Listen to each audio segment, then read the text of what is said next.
I'm sure you've heard by now that LeBron James is en route to becoming a billionaire. In fact, Beats by Dre, Space Jam 2, and Liverpool FC are all investments LeBron has made or expects to make millions with. But none of this would have been possible without these three key men. One man sold jerseys for a living until he was 23. Another used his business savvy to afford LeBron massive contracts. And the last one orchestrated Bron's biggest charitable donation. These men make up LBJ's inner circle: Rich Paul, Randy Mims, and Maverick Carter. NBA fans are certainly familiar with Rich Paul. After all, the NCAA created, and quickly rescinded, a rule unofficially named after the man. Not to mention, he founded ClutchPoints, an agency that represents stars such as Ben Simmons, Anthony Davis, and of course, LeBron James.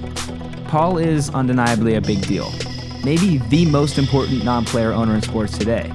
Athletes want to be his clients, owners fear him like he's Heisenberg, and somehow he always receives what he and LeBron desire. But what about Mims and Carter? How did LeBron James take two high school buddies and a dude he met selling jerseys out of the trunk of his car and create an empire that would dominate the NBA? I'm Frank Smith, and this is the story of how LeBron, Randy, Rich, and Maverick became friends, a ClutchPoints original documentary.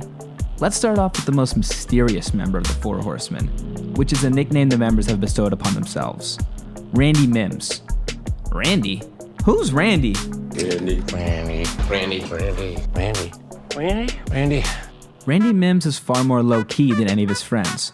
While you can spend the entire day reading up on any of the other three members of LRMR Marketing, Mims doesn't even have a Wikipedia page. A quick Google search brings back little to no information. So, what do we know about Randy? Randy has known LeBron since the two were barely walking. They grew up in Akron and formed an unbreakable bond while living in the projects.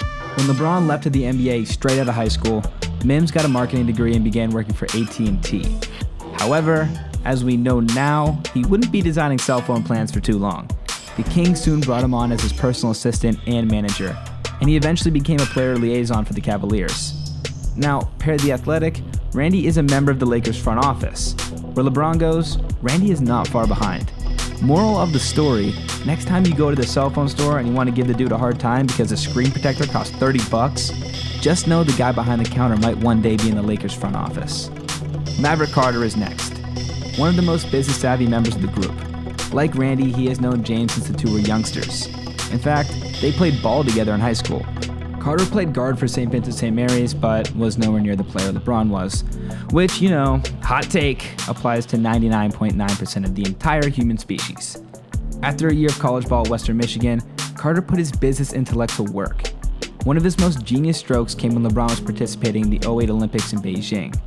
Carter convinced Jimmy Iovine, co-founder of Interscope Records, to give him 15 pairs of the still unreleased Beats by Dre headphones. After some cajoling, he received the precious cargo and immediately unloaded them on LeBron before he got on his flight to China.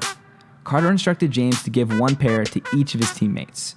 When the flight landed, every player on the team exited with sleek-looking headphones never before seen by the public. The market ate it up. After all, there's a long history of trendsetters, and there's few groups in the world who set them more successfully than NBA superstars. Even when the headphones were bashed for subpar sound quality and high prices, they became a hot commodity.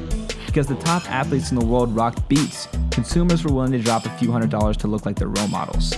It would be like buying a broken television just because Mike Tyson punched it. Okay, the headphones aren't that bad. Mav, if you have any pairs left, we're right here. This is just one example of Carter's marketing genius, though.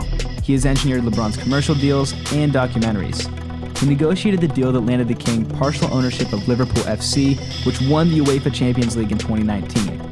Thanks to Carter, James only continues to accumulate wealth and fame. This leaves the last member of the Horsemen, and arguably the most famous, aside from LeBron, of course, Richard Paul. He's one of the biggest agents in the NBA, and the story of how he reached this level sounds more like an Entourage spin-off show than the truth.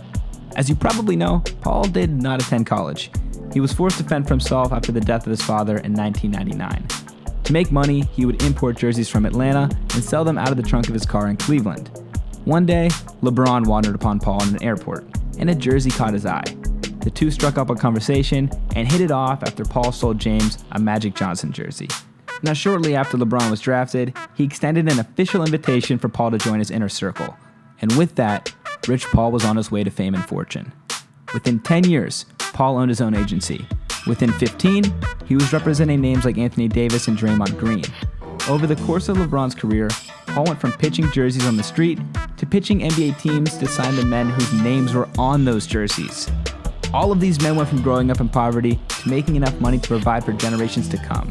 Using shrewd marketing moves and a key inside source, 3 boys from Cleveland became business tycoons.